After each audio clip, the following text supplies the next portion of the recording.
Okay. We talked about the notation for first order partial derivatives. So say if I have a function f of xy, then I can say, all right, I want to keep y fixed, let's say constant, and I just want to differentiate f with respect to x. So when I write this notation ddx, it's like a verb taking an action. So this will be differentiate, okay?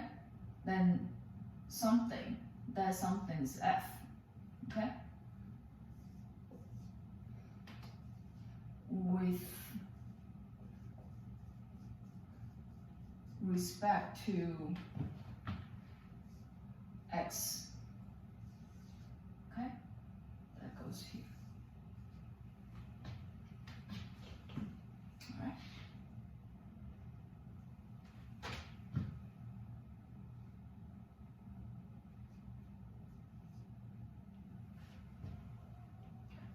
And the outcome would be this function. So this is the outcome.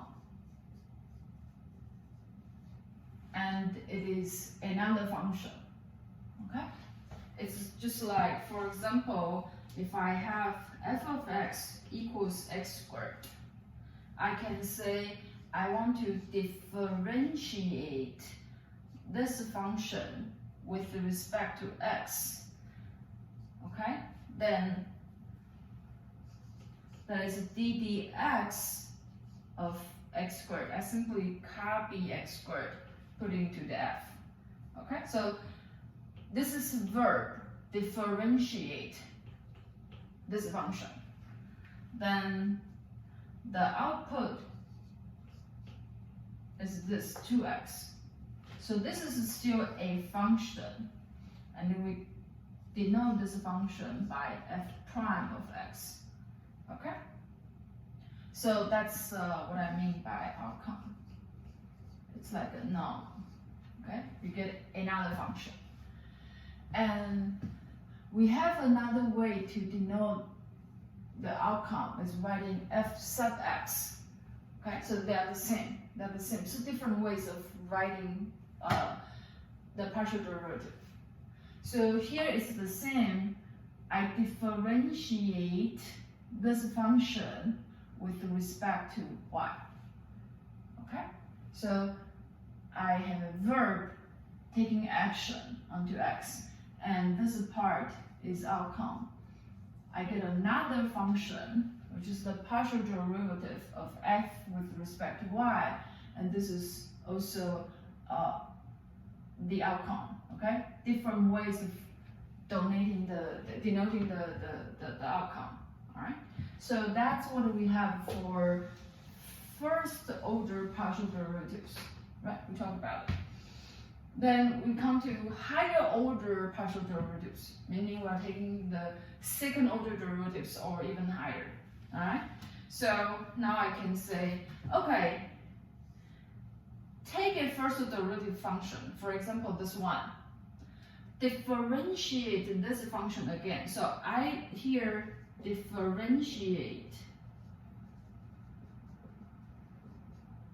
what? I differentiate df dx, this function, just like I differentiate this function, okay?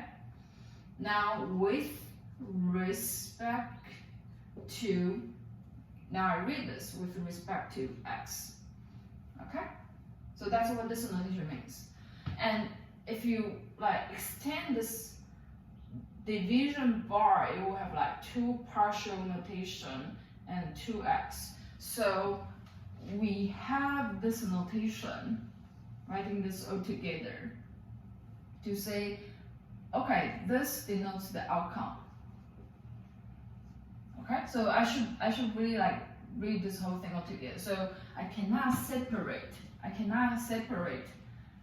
and treat it as like a numerator over a denominator. So this is whole thing all together. Okay, so for me to read this is to know that, oh, this notation means I differentiate f with respect to x twice, like this. I differentiate f with respect to x once, and I differentiate it with respect to x another time, okay? And if we use this subscript notation, I will have like fx, okay? So you see this as I take the first order partial derivative, and I differentiate with respect to x again. So altogether, I write this f sub xx like that, okay? So that's the general rule. Next example, I take the partial derivative with respect to y, differentiate with respect to y again. So now I take f and I differentiate this with respect to y twice. So the 2 goes on top of the y. Yeah, that's the way how you write the notation. Okay, so here I would say this is the same as I take fy and differentiate with respect to y again. So altogether we write this f sub yy like that. Okay, and then we can have mixed derivative. So for example, I take df dx. So the first time I differentiate f, I differentiate with respect to x. Then I differentiate with respect to another variable, y. Okay? So in this notation, I'll keep the order and say, okay, x goes first, y goes next. So I write this as d squared f, and dx goes first, dy goes second. Okay? And this notation is the same. So I take df dx first, then I differentiate again with respect to y. So I have fxy, alright? So because the way how we write the notation, you will feel like the order is being reversed, but it's not really being reversed. It's just if you write it in this way, like a fraction, you keep adding new derivatives on the left. But if you use a subscript notation, then you keep adding your derivatives on the right, okay? So the second one goes here, the second one goes here, using different ways to write the partial derivatives. And down here we have another example. Now I differentiate df with I take df dy and I differentiate this derivative with respect to x. So I will be what? I will have df, okay, dy, that's what I have.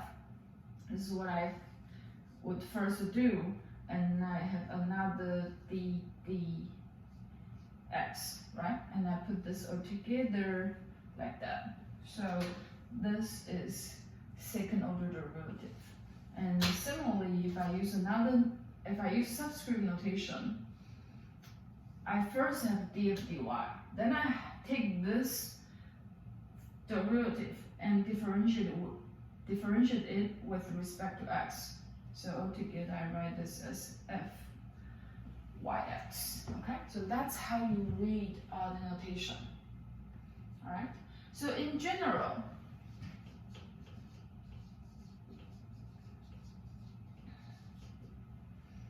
fxy is not the same as fyx, okay? That's why you need to know how to read